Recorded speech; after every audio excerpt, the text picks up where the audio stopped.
તમને ક્યાં કયા કયા ક્ષેત્રમાં પ્રભાવિત કર્યા છે? આ બધા વતી હોવે જે પ્રશ્ન પૂછીશ, આ બધા વતી છે. કબૂલ.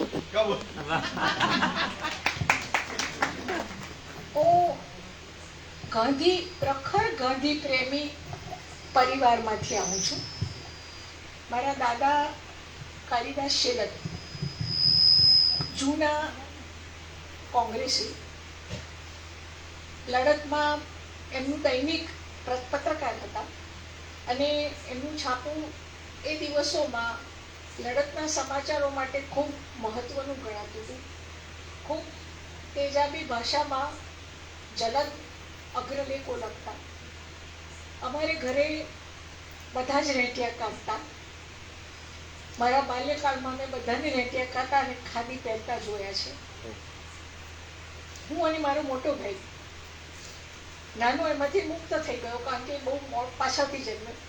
પણ હું અને મારો મોટો ભાઈ અમે ખાદીના કપડાં જ પહેરતા ભણતા ત્યારે, કારણ કે ઘરમાં પણ ખાદી નિયમિત કરતા હતી. અને દાદા મુંબઈથી ખાદીના કપડાં અમારે માટે ખરીદી લાવતા. એટલે શાળાના યુનિફોર્મ સિવાય પણ જે કપડાં હોય તે ખાદીના તાકામાંથી જ બનતા. અને અમે એક સરખા, જ્યારે તે જમાનામાં જે ખાદી મળતી હતી એના કપડાં અમે પહેરતા. એટલે અમુક પ્રકારના સંસ્કાર બહુ જ નાની ઉંમરથી જે જોયું હોય એ આપોઆપ જ આવે.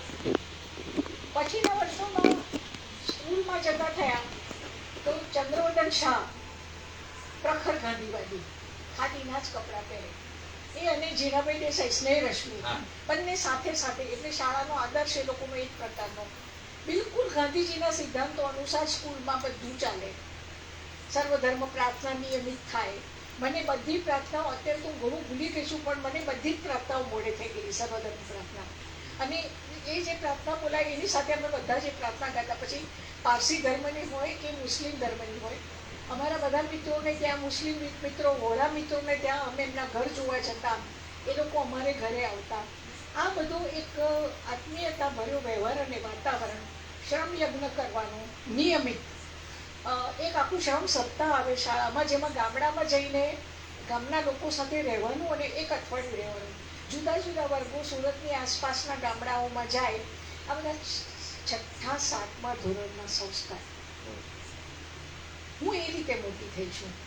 એટલે આ બધું મારા હૃદયમાં એવી રીતે કોતરાઈ ગયું કે એ ક્યારેય નીકળ્યું જ નહીં, એ ક્યારેય ભૂસાયું જ નહીં. એટલે ગાંધી મારે માટે આદર્શ નહીં, પણ એક જીવન શૈલી. એમાં મને ખબર પણ નહોતી કે આ કોઈ આદર્શ છે. અમે એમ જ જીવ્યા. અમે જે જીવ્યા, પ્રમાણિકતા, ઘરનું બધું કામ જાતે કરવું, કોઈ કામમાં શરમ નહીં. અને કોઈ પણ મોટાઈ, કોઈ પણ દેખાડાની એટલી શરમ કે અમારે ત્યાં દાદાજી મોટરમાં પ્રેસમાં જાય તો અમે શાળાનો વખત હોય તો અમને કે છોકરાઓ તમને ઉતારી દઉં સ્કૂલમાં, તમે બેસીએ. પણ અમે સ્કૂલનું નાકું આવે ત્યાં કેટલે વેગળે કહેતા કે હવે અમને ઉતારી દો, કારણ કે અમને પ્રદર્શનની શરમ આવતી કે બધા લોકો ચાલતા આવે છે, કોઈ સાયકલ પર આવે છે અને અમે મોટરમાં જઈએ છીએ, એ વાતની અમને શરમ આવતી હતી. જે હવેના સમયમાં એ શરમ કોઈને આવતી નથી. બીભત્સ પૈસાનો દેખાડો અને અખબારો મોટા મોટા ફોટા છાપીને સોના જેવા કપડાં પહેર્યા અને કેવડે કેટલા પૈસા વાપર્યા. હમણાં જ આપણે જોયું. એટલે તમને નોશિયા થાય, ઓકારી આવે એટલું બીભત્સ લગ્ન સમારંભો, ખાવાના સમારંભોમાં. આ બધાથી વેગળા રહીને અમે જે પ્રકારનું જીવ્યા, તો હવે તમે સમજી શકો કે અત્યારે અમને કેટલી તકલીફ થતી હશે જીવવામાં. જીવનના આ તબક્કે કેટલી તકલીફ થતી હોય.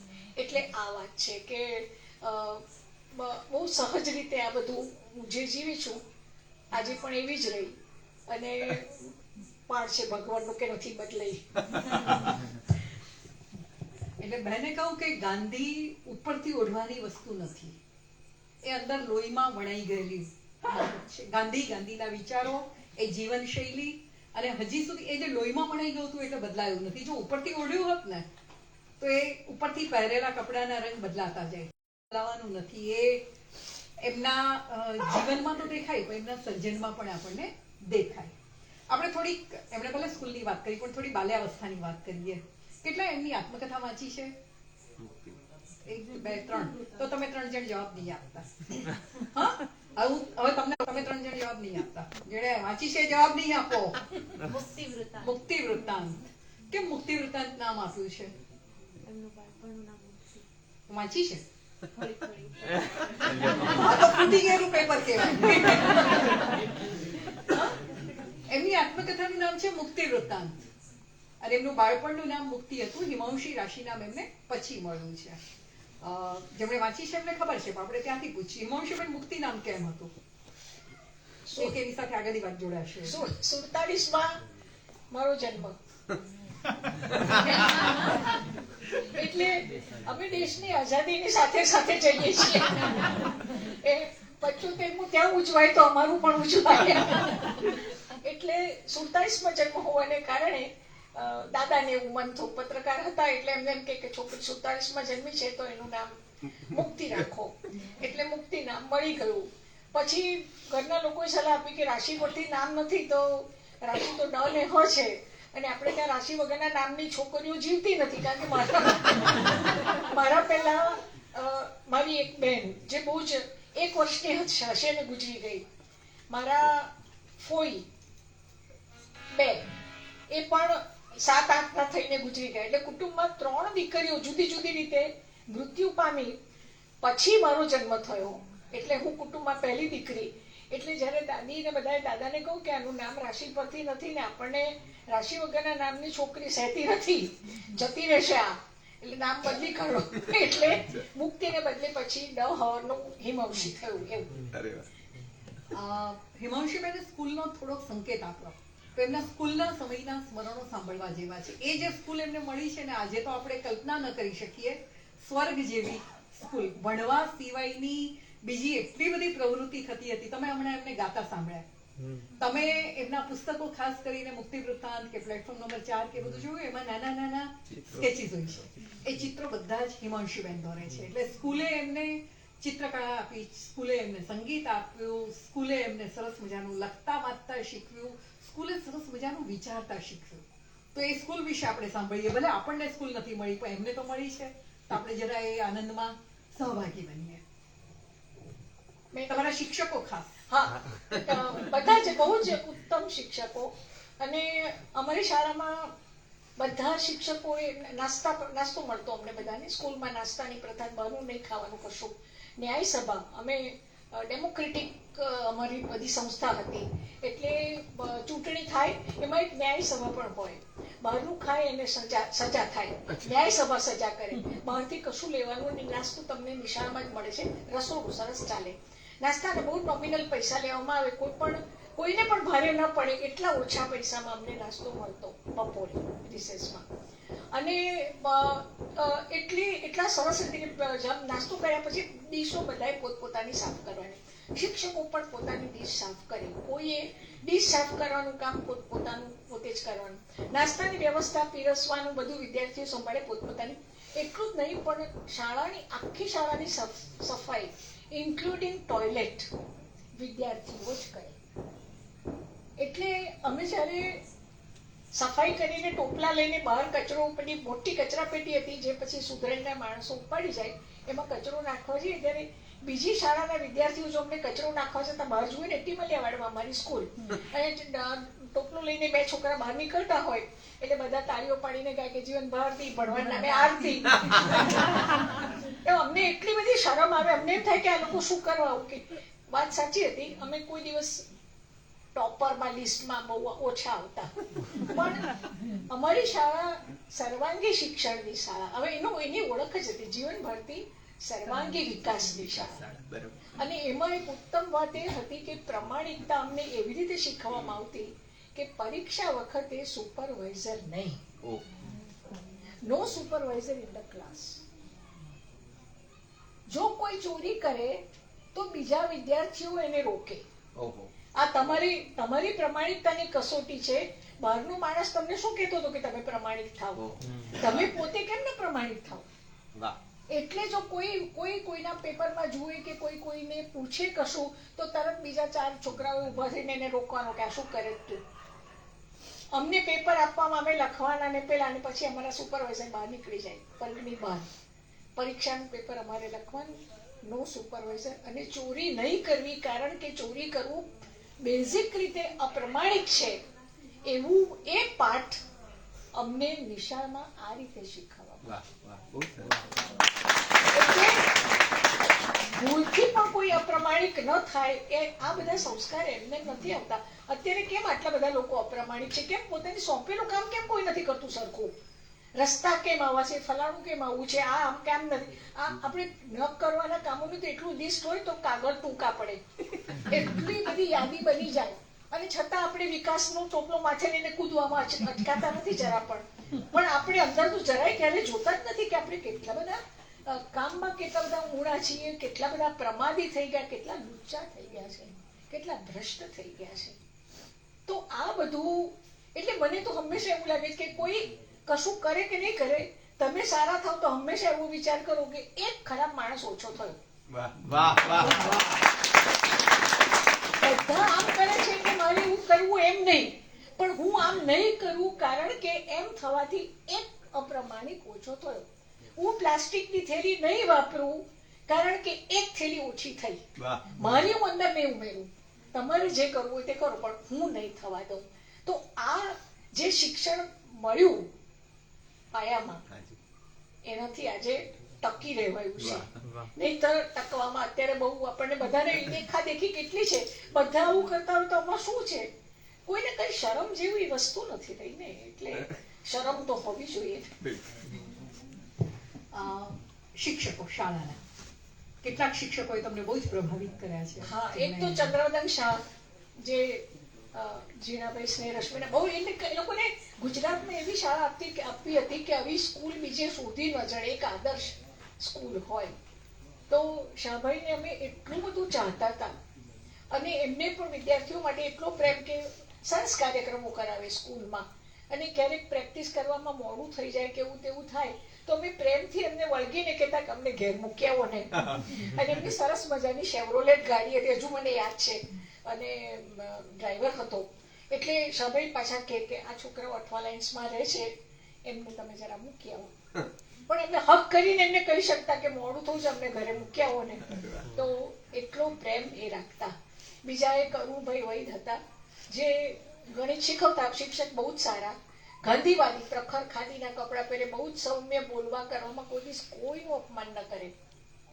પીસી વૈદના ભત્રીજા હતા? હા, પીસી વૈદના ભત્રીજા. હા હા, એ જ અરુણભાઈ. પણ મને ગણિત આવડતું નહીં, એટલે મને એ આમ બીજી બધી રીતે ગમતા. ગણિત નહીં આવડતું હતું એટલે મને એટલા માટે બહુ નહોતા ગમતા, કારણ કે એ હંમેશા મને એવું કહેતા કે તમને બધા વિષયમાં આટલું સારું બધું ફાવે છે તો ગણિત કેમ નથી ફાવતું? અને એનો પ્રશ્ન મને, એનો જવાબ મને ક્યારેય નથી જડ્યો. એટલે મીનાબેન પણ નહીં પૂછે કે મને ગણિત કેમ નહીં આવડ્યું. કોઈ દિવસ મને ક્યારેય ગણિત આવડ્યું જ નહીં. મને એમ જ થયું કે આ વિષય શું કરવા મારે ભણવો જોઈએ. એ પેલું ધારો કે ફલાણું કામ કરતા કોઈ માણસને આટલો વખત લાગે તો આટલાને કેટલો વખત લાગે, મારે શું પંચાત છે એની સાથે? ધારવું હોય તો ધારવા માટે દુનિયામાં આટલી સરસ સરસ વસ્તુઓ છે. ધારવું હોય તો મને પાંખ હોય કે આવું તેવું હું ધારું, તેને બદલે કે આ ક્ષનું આમ છે, બનું આમ છે, જે છે તે છે. અને શૂન્ય, આ મારો રેકોર્ડ છે, મને ગણિતમાં 0 માર્ક મળ્યો છે એક વખત. અને મારા શિક્ષકે મને બોલાવીને કહ્યું કે તમને રીતના તો માર્ક આવે કે? બહુ જ ભોળે ભાવે પૂછતી કે કઈ રીત, કારણ કે કઈ રીત મને ક્યારેય પલ્લે પડી નહીં. એટલે ગણિત એ મારા ડિઝાસ્ટર છે, મારા જીવનનો મોટો. પણ એમાં એક ફાયદો એ થયો કે હું હંમેશા આંગળીના કાપા ગણીને પરીક્ષાના માર્ક, વિદ્યાર્થીની માર્કશીટ બનાવવાની હોય, યુનિવર્સિટીના પેપરો પછી તો તપાસવાના આવ્યા, માર્કશીટ તૈયાર કરું, કોઈ દિવસ વિશ્વાસ રાખવું નહીં, 17 વાર ગણું, 47, 48, 50, આંગળીના વેડા ગણવામાં કોઈ જ શરમ નહીં. એટલે મારા માર્કશીટમાં કોઈ દિવસ એક પણ ભૂલ નહીં આવે. પેલા જે ફટફટ કૂદતા હોય ને 7 ને 14 ને 8 પછી આમ 9 ને એમ ફટફટ જવાબ આપતા હોય, એ લોકો ક્યારેક ગડબડ કરે. એમના પૈસા કપાય, મારા જેવીના ન કપાય, કારણ કે હું આંગળીના વેડા ગણીને સ્કૂલમાં ભણતા હતા ત્યારથી જ નક્કી કરેલું કે તમે સારા સર્જક બનશો? તમે કંઈક સામે જ ચલાવતા હતા એવું મને ખ્યાલ હા છે. એવું લખતી હતું નાની હતી ત્યારે એક છાપું કરતી લગભગ ત્યારે 8-1 વર્ષની ઉંમર હશે મારી. હું જ્યાં રહેતી હતી વિસ્તારમાં ત્યાં એ બહુ જ સરસ વિસ્તાર હતો. પાછળ તબેલો હતો, જૂના જમાના સુરતનો અઠવાલાઇન્સ. તબેલામાં એના બધા છોકરાઓ ભેગા કરીને એમને શીખવું. મને પોતાને નહીં આવડતું હતું તો પણ હું એમને શીખવાનો પ્રયત્ન કરતી, વાર્તાઓ કહેતી, આવું બધું કરતી. પછી છાપું કાઢું, તેમાં નાના નાના સમાચાર, આવા કાળું કૂતરું પાછળ આવે એવા પ્રકારના. પણ મને મજા આવતી હતી એવું કરવામાં. એટલે લખવાનું તો કોઈ દિવસ મેં વિચાર્યું નહોતું કે મને કોઈ દિવસ લખવાનું આવડશે, પણ અંદર કશું હશે જે ક્યારેક પછી પાછળથી નીકળે. હું પાછળથી લખવાનું શરૂ કર્યું લગભગ મને લાગે છે કે 45 પછી, આફ્ટર 40ની આસપાસ. બહુ મોડું લખવાનું. એ સારું થયું, લાભની વાત કહેવાય. મોડું કર્યું તે જ સારું કર્યું. સ્કૂલમાં ભણતા હતા એ વખતે એવું વિચારેલું કે કોલેજમાં અધ્યાપક થશો કે બીજી કોઈ લાઈનમાં જવાની ઈચ્છા હતી? મને બે જ વસ્તુ ફાવતી હતી. એક તો ભણાવવાનું, જે મને નાનપણથી બહુ ગમતું હતું. બધાને ભેગા કરીને આવડે તેવું ભણાવતી જ હતી કાયમ. અને જેને અક્ષર જ્ઞાન નહીં હોય ત્યાં રાજસ્થાની બાઈઓ કામ કરવા માટે ઝૂંપડાઓ હતા થોડાક. એટલે ત્યાં રાજસ્થાનની ઘણી સ્ત્રીઓ રહેતી. તે લોકોને વાંચતા લખતા આવડે નહીં, તો રાત્રે ત્યાં જઈને એમને હું લખવાનું શીખવતી. મને જે આવડતું હતું તે પ્રમાણે પેન પાટી લઈને કે જો તમે તમારું નામ લખો, હું લખાવું બિંદિયા, આમ લખાય, આવું તેવું બધું ખેલ બહુ પાડતી હતી. એટલે એવું બધું મને ગમતું હતું. એટલે શિક્ષક મારે થવું હતું, પણ પ્રોફેસર થવા જેવી ખબર નહીં મને કે કોઈ સ્કૂલમાં હું ભણાવીશ કદાચ. અને બીજું એક મને ક્ષેત્ર બહુ આકર્ષતું હતું તે જર્નાલિઝમનું. પત્રકાર થવાની દુકાન કે દાદાને મેં જોયેલા, અને મને એમ કે આ લખવાનું કંઈક કામ એટલું મહત્વનું છે, કરવા જેવું છે. કે દાદા બરોબર બેઠા હોય ને બધો સરસ બધાનો બધો માહોલ હોય, બધો અસમાપ બધો પથરાયો હોય, અને બેઠા બેઠા લખે, કોઈ એમને ખલેલ નહીં પહોંચાડવાની, કારણ કે અગ્રલેખ લખે છે. એ કંઈક મહત્વનું કામ છે આ. એટલો એવી છાપ હતી પહેલેથી. એટલે જો કંઈ થયું તો પત્રકાર. બે જ કામ આવડતા હતા, બીજું કંઈ આવડતું હોય નહોતું. એટલે પછી બીજી કોઈ શક્યતા જ નહોતી. હા, ચિત્રકાર થવું હતું મારે. પણ મને પછી ફાઇન આર્ટ્સ કોલેજમાં જવાય, અને મેટ્રિકમાં મેં ડ્રોઈંગ લીધેલું. ગણિત તો છોડી દીધું, કારણ ગણિત લેતી તો હું પાસ જ નહીં થતી. એટલે મારે ભણવાનું છોડી દેવું પડે. પણ મેં ગણિત છોડીને ડ્રોઈંગ, ત્યારે એવી સગવડ હતી, ગણિત ફરજિયાત નહોતું. મેં ડ્રોઈંગ લીધું, પણ કમનસીબે, એટલે મારું તો પેપર બહુ સારું ગયું, પણ કમનસીબે મારા માર્ક એટલા બધા ઓછા આવ્યા ડ્રોઈંગમાં. કઈ 45 કે 50ની વચ્ચે. આટલા માર્કમાં તો ફાઇન આર્ટ્સ કોલેજમાં ના જવાય. એટલે દાદાએ કહ્યું કે તું એ પંચાયત જ છોડ, સીધી લાઈનમાં BA થઈ જા. આ બધું આપણું કામ નહીં, તને શોખ હોય તો ઘરમાં ચિત્ર કરજે, કોણ ના પાડે છે. એ બરોબર છે, વ્યવસાય તરીકે ચિત્રકળા નહીં એમ. કોલેજમાં અધ્યાપક તરીકે જોડાયા પછી ક્યાંકથી તમને એવું લાગ્યું કે આસપાસના જીવનમાં ક્યાંય અન્યાય થઈ રહ્યો છે, કોઈની સાથે ખોટો વ્યવહાર થયો છે અને એનો આપણે વિરોધ કરવો જોઈએ, એ પ્રવૃત્તિ તરફ તમે ક્યાંથી વળ્યા? એ બહુ પાછળથી થયું, કારણ કે પહેલા તો અન્યાયનું બહુ એટલી બધી સભાનતા અન્યાય બાબતે નહોતી. પણ હું જ્યારથી રિમાન્ડ હોમના બાળકો સાથે કામ કરવાનું મેં શરૂ કર્યું, ત્યાર પછી હું થોડીક વધારે સભાન થઈ. એ રિમાન્ડ હોમના બાળકોએ મને સુરતના રેડ લાઇટ એરિયા સુધી પહોંચાડી, જ્યાં દેહ વિક્રયનું કામ સ્ત્રીઓ કરતી હોય. ત્યાંથી હું ત્યાં સુધી પહોંચી, ત્યાંથી પછી ઝોપડપટ્ટીઓમાં પહોંચી. એટલે એક કામે બીજા કામની દિશા બતાવી, બીજા કામે ત્રીજા કામની દિશા બતાવી.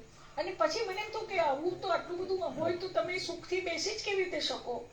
તમારે અંદર પરોવાવાનું જ હોય. જીવતા માણસનું તો એ લક્ષણ છે, પોતાનું સાચવીને બેસી રહેવું એ લક્ષણ નથી. જીતો મારે તો આમાં પડવું જ પડે. એટલે બધા લોકો મને કંઈ બહુ ઉત્તેજન નહીં આપતા હતા, કારણ કે એ લોકોને ક્યાં ખોટી દિશા છે, બધા ક્યાં જાય છે. હું કહું કે હું ઝોપડપટ્ટીમાં ગયેલી કે હું રેડ લાઇટ એરિયામાં ગયેલી, તો ઘરના માણસોને એમ થાય કે આ બધા ભટકે શું કરવા, કંઈ સ્પષ્ટ દિશામાં જાને આ શું કરવા કરે છે.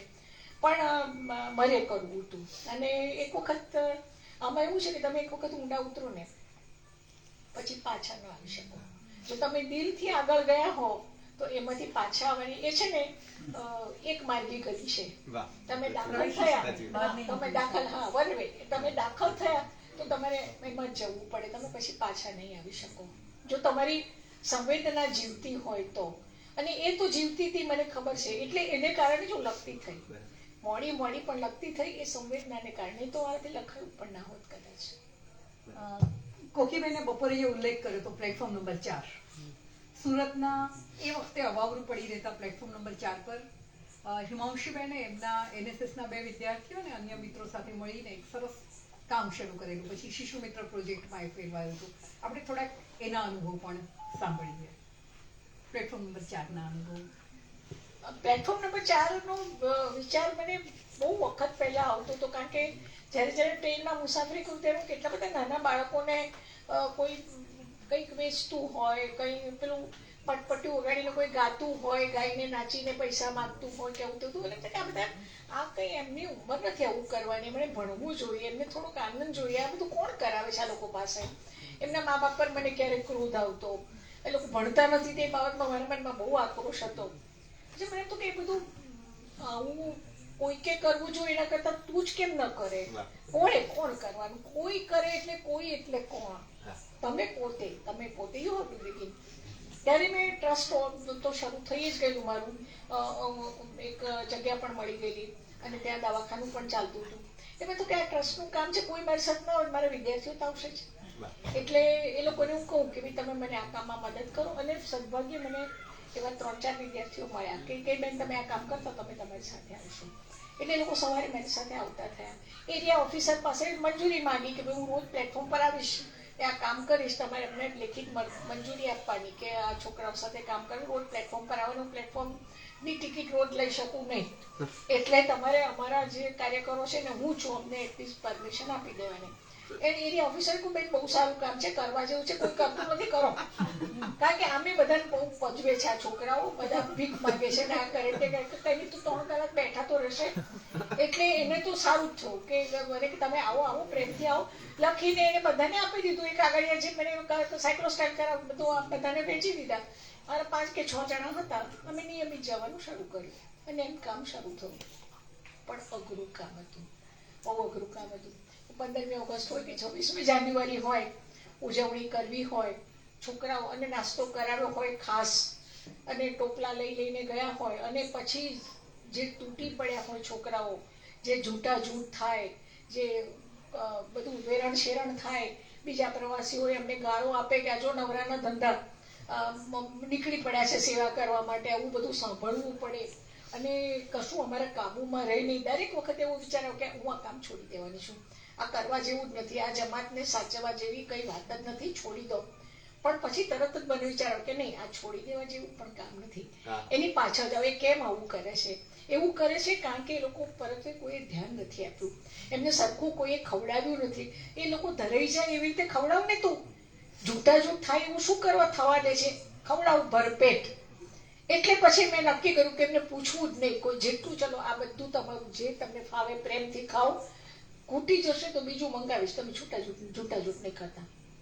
અને એવી રીતે નક્કી જ રાખ્યું કે બુંદીના લાડુ ખલાસ થઈ જાય તો તાત્કાલિક મંગાવી શકાય. પછી અમને એક વાહન મળ્યું. એટલે સુરત તો બહુ સરસ શહેર છે, સખાવતી લોકો બહુ હોય છે. કામ તમારું જો સરખું કરો ને તો કોઈ દિવસ પૈસા ઉપર અટકે નહીં. એટલે મારી પાસે વાહન પણ આવ્યું, મારી પાસે કામ કરવાની જગ્યા પણ આવી, મને સગવડ પણ મળી અને સરસ કામ કર્યું. જેટલો વખત ત્યાં હતી એટલો વખત. હમણાં 14મી નવેમ્બર ગઈ ને, આપણે બાળ દિન તરીકે ઉજવીએ છીએ. એ જે બધા બાળકો હતા એ લોકોને કોઈને પોતાનો જન્મદિવસ નહોતી ખબર.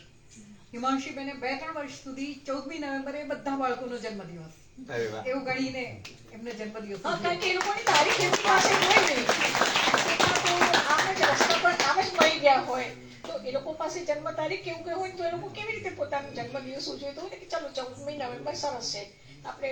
અને પછી પોતાનો જન્મદિવસ પોતે જ ઉજવતા. એ લોકો ડેકોરેશન કરે પોતાના રિમાન્ડ હોમના હોલમાં, સરસ મજાની કેક લાવવાની, બધાને ભેટ આપવાની, આવી એક સરસ પ્રથા એ લોકોને આનંદ માટે. બીજું તમે કંઈ આમ તો તમે કંઈ આપી જ નથી શકતા કોઈને. ખરેખર આપણે જો માનીએ ને તો સમાજમાં તમે કોઈને કંઈ આપી શકતા નથી.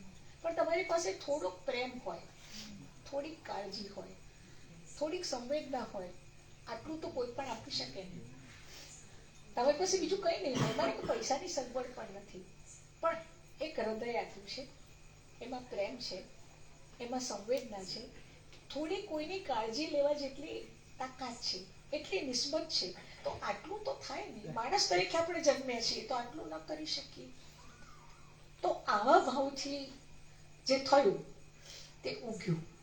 અને ક્યારેક કોઈક આમ જ અકસ્માત મળી જાય છે તો એટલા બધા પ્રેમથી યાદ કરે છે. હવે તો બધા છોકરાઓ મોટા કેટલા થઈ ગયા, કોઈ ટેક્સી ચલાવતું થઈ ગયું, કોઈ હોટલમાં કામ કરતું થઈ ગયું, કોઈ કોમ્પ્યુટર શીખતું થઈ ગયું, બધા પોતપોતાની રીતે પોતાના રસ્તા શોધી લીધા.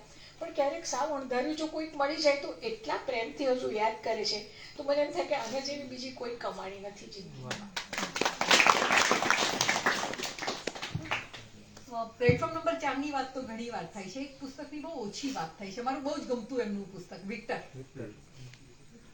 એમની જિંદગીમાં આવેલા અનેક પ્રાણીઓના શબ્દચિત્ર એમાં એમણે આપ્યા છે. કૂતરા, બિલાડી, શ્યામસુંદર નામનો સાપ, એ બધા જ.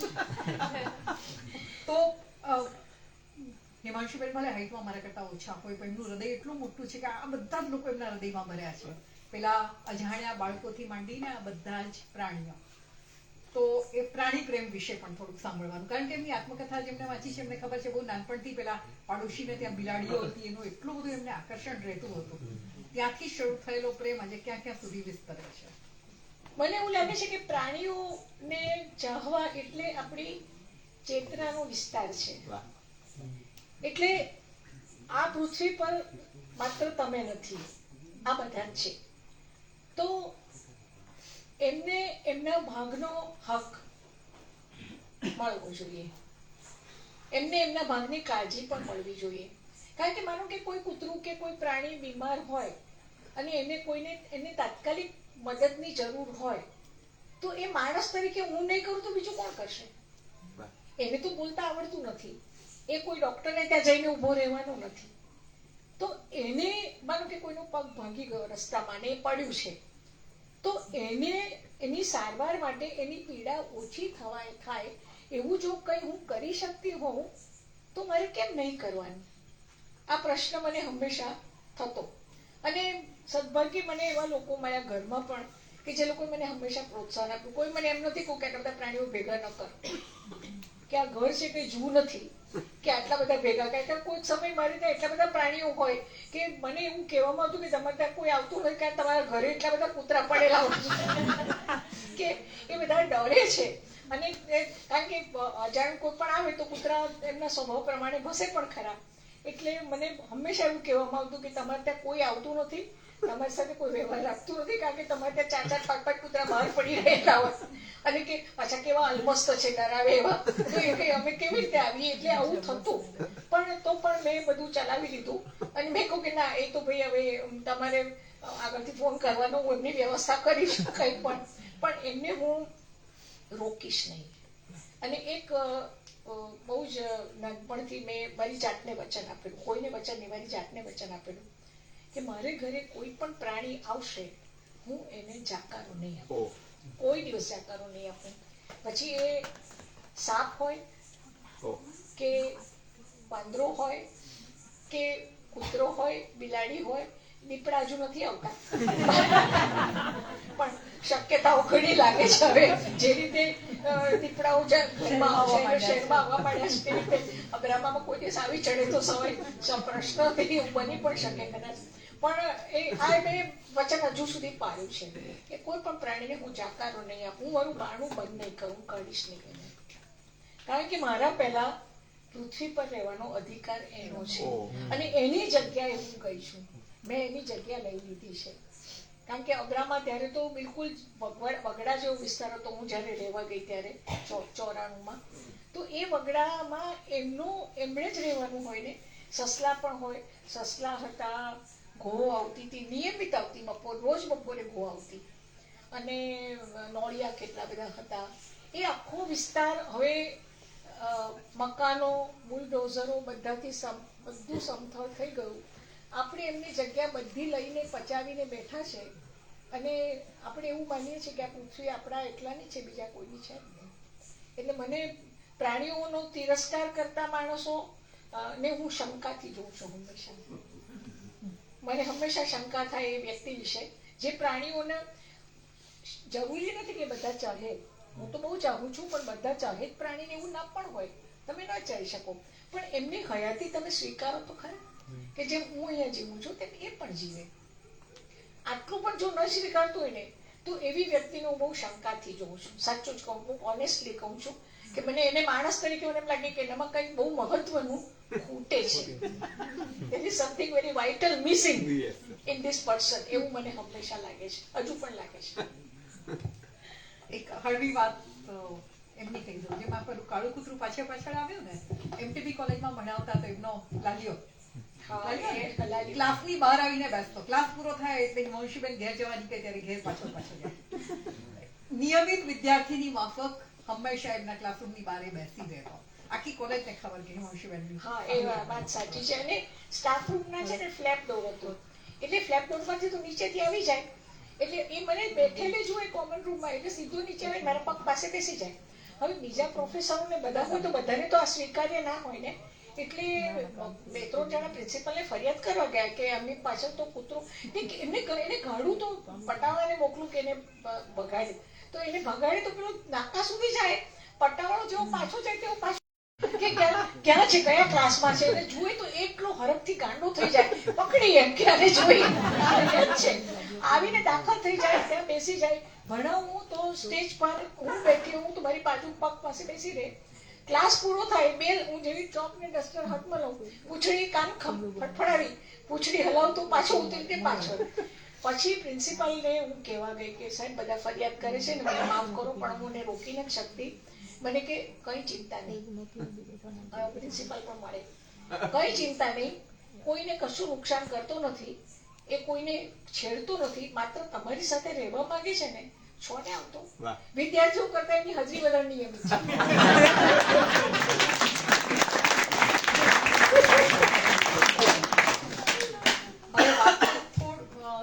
છે ને સમય 10 મિનિટ, થોડુંક વાતને ગંભીર વળાંક આપો. હિમાંશુબેન બહુ સરસ વાર્તાઓ લખે, પણ 2000 પછી એમની વાર્તાઓનું વહેણ બદલાયું છે.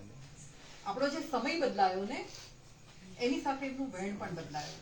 તમે લોકો તો પ્રમાણમાં નાના છો એટલે તમે કદાચ એ ઘટનાના એ વર્ષોના સાક્ષી નથી બન્યા, જે બહુ જ વર્ષોથી સદીઓથી આપણે સાથે રહેતા આવ્યા હતા, અને આપણી વચમાં જે ઝેરના બીજ વવાયા, એકબીજા માટે શંકાની નજરે જોવાનું શરૂ થયું, જે કેટલીક ઘટનાઓ બની, પાડોશી હતા અને પાડોશીની સાથે પણ વાત કરતા બીક લાગે એવી પરિસ્થિતિ પેદા થઈ,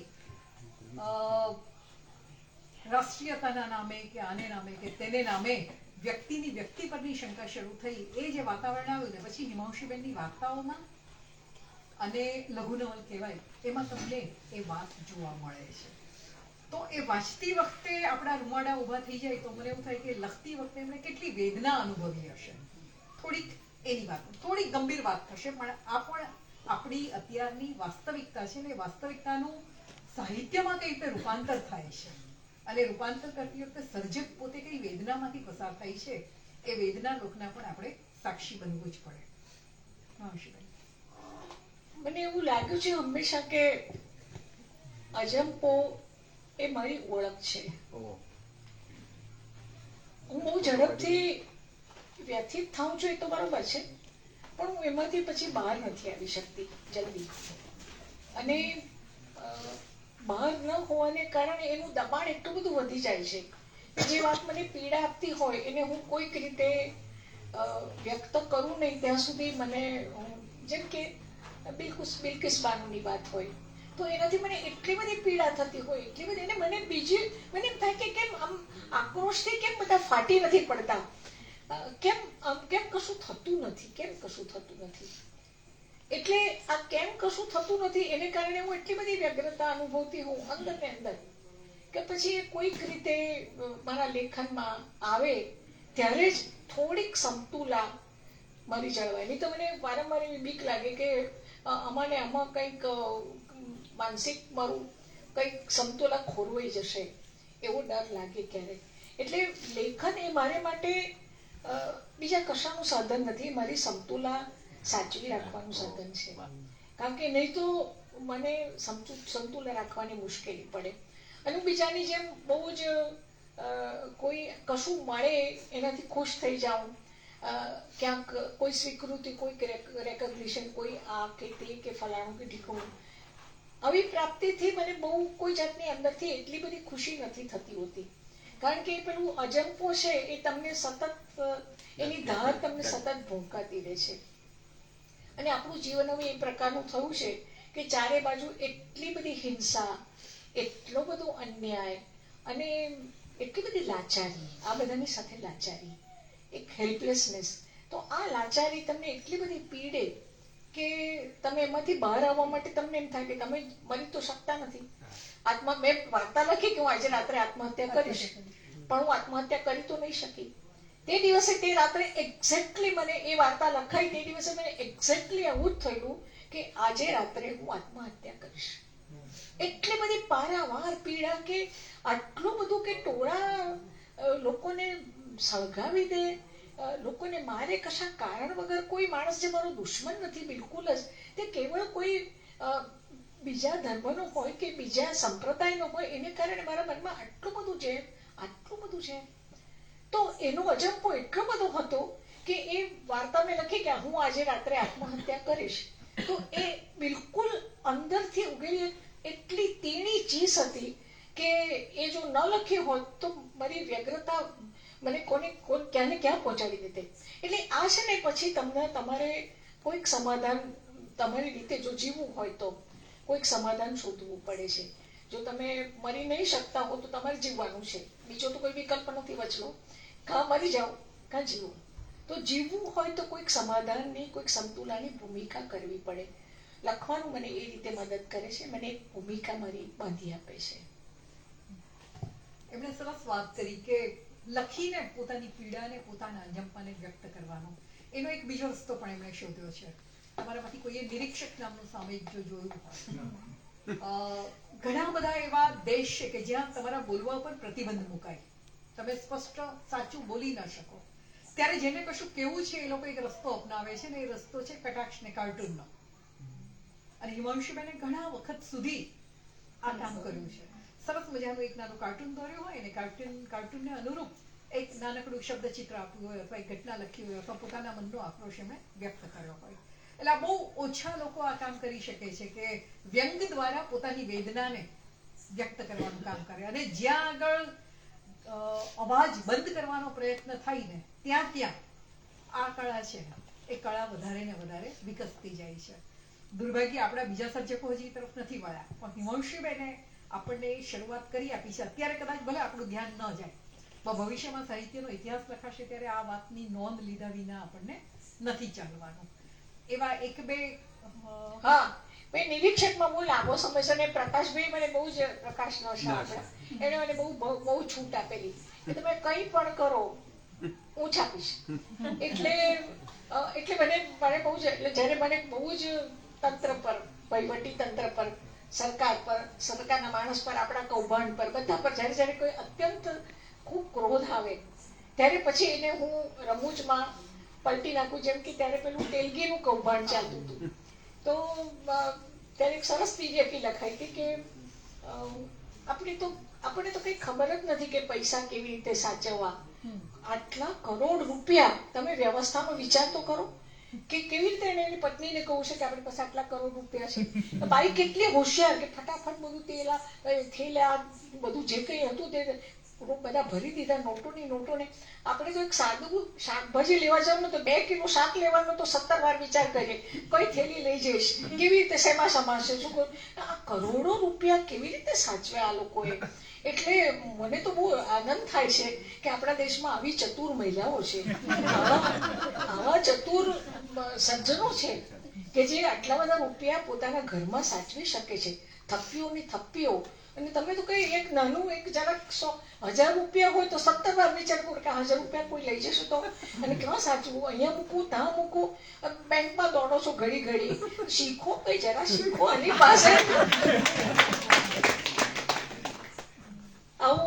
આવું કંઈક સુધી પછી માયાવતી વિશે એમણે પોતાનું પુતળું બનાવવાનો વિચાર કર્યો હતો. ત્યારે મને એક સરસ વિચાર આવ્યો કે દરેક